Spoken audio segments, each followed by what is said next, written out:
নমস্কাৰ আজি এই ভিডিঅ'টো বিশেষ এটা কাৰণত বনাবলগীয়া হৈছে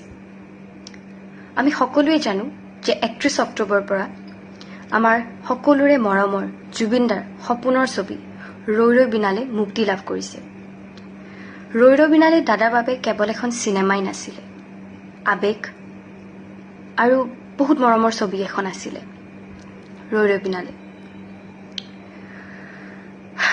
আজি মোৰ কিছুমান প্লেটফৰ্মছত ইউটিউব আৰু কিছুমান সোশ্যাল মিডিয়া প্লেটফৰ্মছত মই দেখিছোঁ আৰু বহুতে দেখিছে যে দাদাৰ ছবিখনৰ সৰু সৰু ক্লিপছ কিছুমান ইভেন কিছুমান ইউটিউব চেনেলত গোটেই সিনেমাখন আপলোড কৰি দিছে সো সেই ব্যক্তিসকললৈ মোৰ এটাই প্ৰশ্ন যে আপোনালোকে এই কামটো কেনেকৈ কৰিব পাৰিলে আপোনালোকৰ মনত সেই প্ৰশ্নটো নাহিলনে যে দাদাই সদায় পাইৰেচিৰ এগেইনষ্টত মাত মাতিছিলে দাদাই আমাৰ মাজত কায়িকভাৱেহে নাই কিন্তু দাদাই সদায় আমাৰ মনত আৰু প্ৰাণত থাকিব